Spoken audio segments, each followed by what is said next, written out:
Hello YouTube. Hi, thank you for taking the time checking out my YouTube channel. Don't forget to like and subscribe and smash that subscribe button. We upload videos twice a week. We take the time to creep into the minds of the most deprived and sadistic people that have walked this face of the earth and unfortunately breathe the same air as us.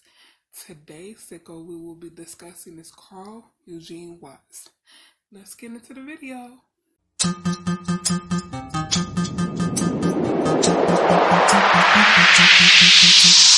This is what we came here for. Carl Eugene Watts, dubbed the Sunday Morning Slasher, murdered 80 women in Texas, Michigan, Ontario, Canada from 1974 to 1982. Watts would kidnap his victims from their homes, torture them either by slashing them with a knife until they bled to death or even drown them in their own bathtub. I don't know about you guys, but as a single woman, one of my biggest fears is to come home and someone is in my house, or to go to sleep and some weirdo is standing in the doorway. I would hope, personally, just for me, that I automatically had a massive heart attack before they could even start their sick games or anything or do anything to me. But hey, that's just me. Back to Mr. Watts. Carl Eugene Watts was born in Fort Hood, Texas on November 7, 1953, to Richard and Dorothy Watts. In 1955, Dorothy left Richard. She and Carla moved to Inkster, Illinois, right outside of Detroit. Now, by all accounts, he had pretty much a normal childhood, maybe minor hiccups, but all around a normal childhood. His mother, Dorothy, taught kindergarten children, leaving much of Carl's young development in the hands of her mother. She also started dating again in 1962. She married Norman Caesar. Within a few years, they had 2 girls. Watts was now the big brother, but it was a role he never embraced. Sadistic sexual fantasies emerges at the age of 13 for the young Watts. He suffered from meningitis and high fevers, and he was pulled out of school for several months.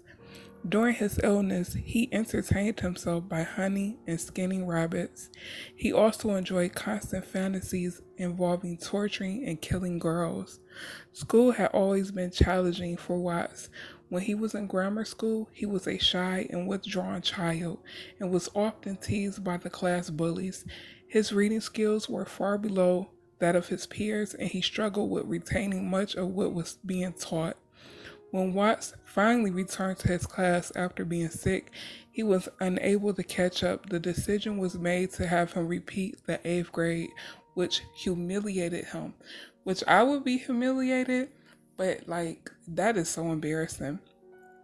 Watts, an academic failure, turned into a good athlete. He participated in the Silver Gloves boxing program that helped teach boys respect for themselves and discipline. Unfortunately for Watts, the boxing program stimulated his aggressive desire to attack people. He was constantly in trouble at school for physically confronting classmates, especially the girls. Side note, it literally seemed like his aggression towards girls stemmed from his hatred or deep-seated hate for his mom. And to just attack girls, it just seemed like you really just wanted to punch your mom in the face. That's where I got from it. But just at the age of 15, he attacked and sexually assaulted a woman in her home. She was his customer on his paper route. When Watts was arrested, he told the police he attacked the woman because he just felt like beating someone up. That's truly a sign of a sociopathic person. It's sad. In September 1969, after being prompted by his lawyer, Watts was institutionalized at the Lafayette Clinic in Detroit. It was there that doctors discovered that Watts had an IQ in the low 70s and suffered from a mild case of mental retardation that impeded his thought process. So that means that the thinking that we have, that we rationalize things and it's not impulsive, he doesn't have.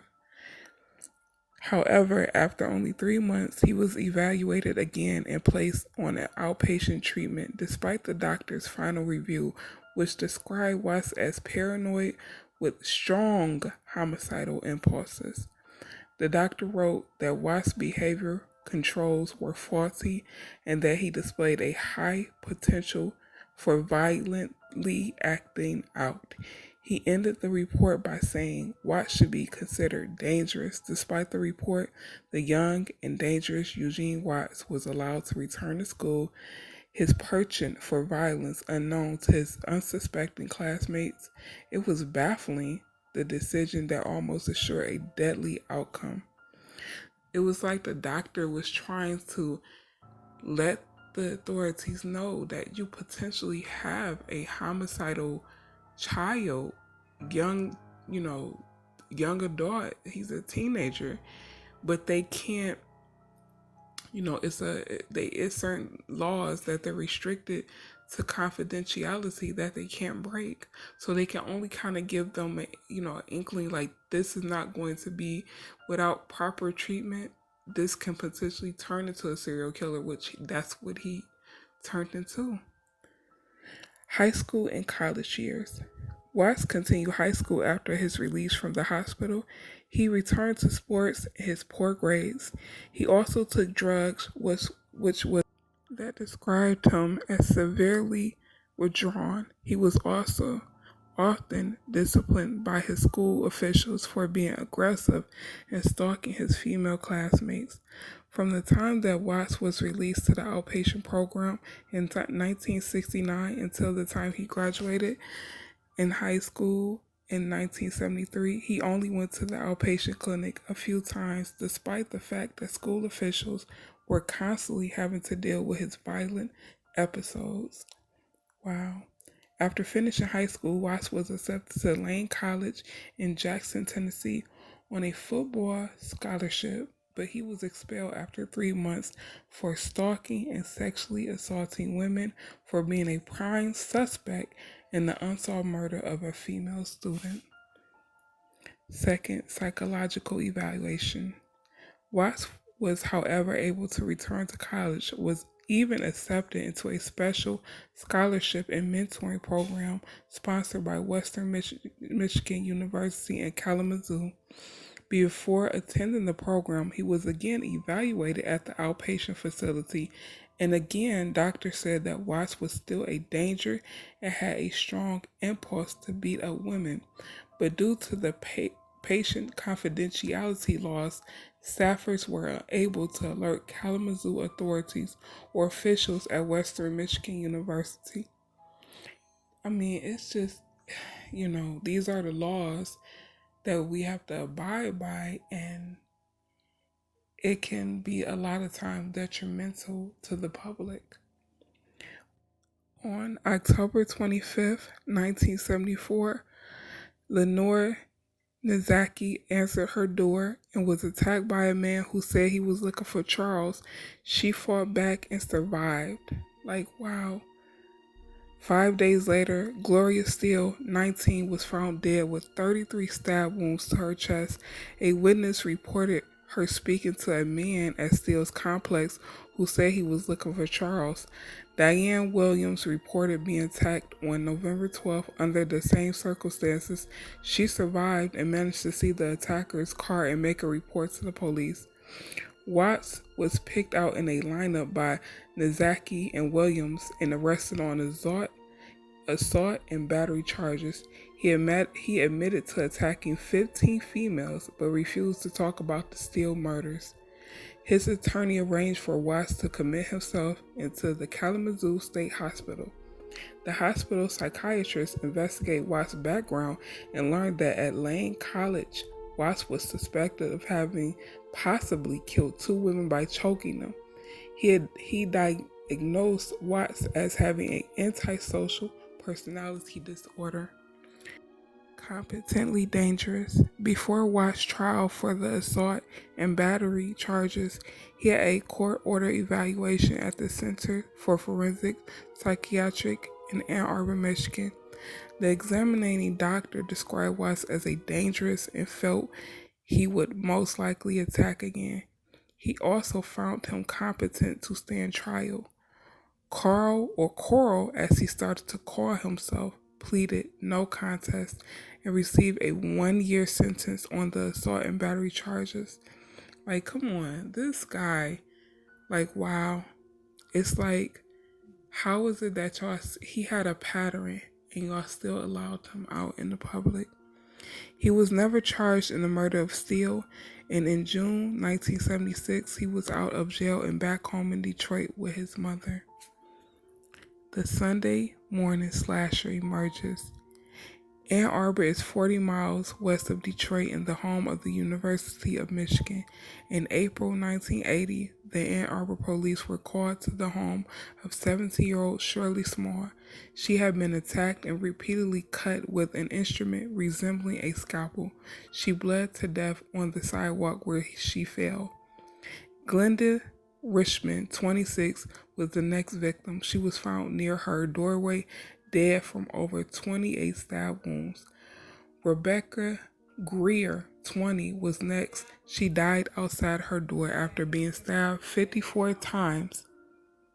Detective Paul Boutin headed a task force that had been formed to investigate what the newspaper had dubbed the murders of the women by the Sunday morning slasher, but there was very little for Boutin to investigate. His team had no evidence, no witnesses to a long list of murders and attempted murders that occurred within 5 months. I really think Carl Eugene Watts, the reason why he didn't really admit to the other murders is because, like, sociopaths, what they'll do is they like to keep something for themselves. So rather the prosecutor offer immunity for the other killings, they're so sick they just get off by knowing things that the police don't know, and that's just something they like to keep in their mind, and sadistically they're still beating the cops. Just wanted to point that out. But back to Mr. Watts. Watts finally pays for his crimes. Watts was shipped to Michigan, where he was charged, tried, and found guilty of murdering Helen Dutcher on December 7, 2004. He was sentenced to life imprisonment. In late July 2007, Watts faced again a jury after being arrested for the 1974 murder of Gloria Steele. He was found guilty and received a life sentence without the possibility of parole. Slipping through the bars one last time. On September 21st, 2007, Carl Eugene Watts was admitted to a hospital in Jackson, Michigan, and shortly after died of prostate cancer. The case on the Sunday morning slasher was permanently closed. I will say, this particular case was sad. For me, what I take away, it was riddled with just so many people stood around and saw that this child showed early signs of sociopathic tendencies. Even doctors, psychiatrists that did evaluations on him said that he had, homicidal tendencies. And it didn't take too long. I would say 15 was the first time he attacked. When he went to college, first murder, I mean, it was just an ongoing thing. It was just built up frustration, but a sociopath, they are born this way. You can't have them or give them empathy for others or compassion. They don't have it. So, I mean, unfortunately, I think it just all begins and lies with his mother. It's like he always, like I said before, when he joined the boxing team, he always would take his aggression and attack girls. Not a lot of men, not a lot of boys attack girls. It was just like he wanted to hurt his mom, but he just wouldn't go there. It's just very sad. My prayers go out to the family because this is just unfortunate. But thank you. Please like and subscribe. Smash that subscribe button. And we'll be back again with another video.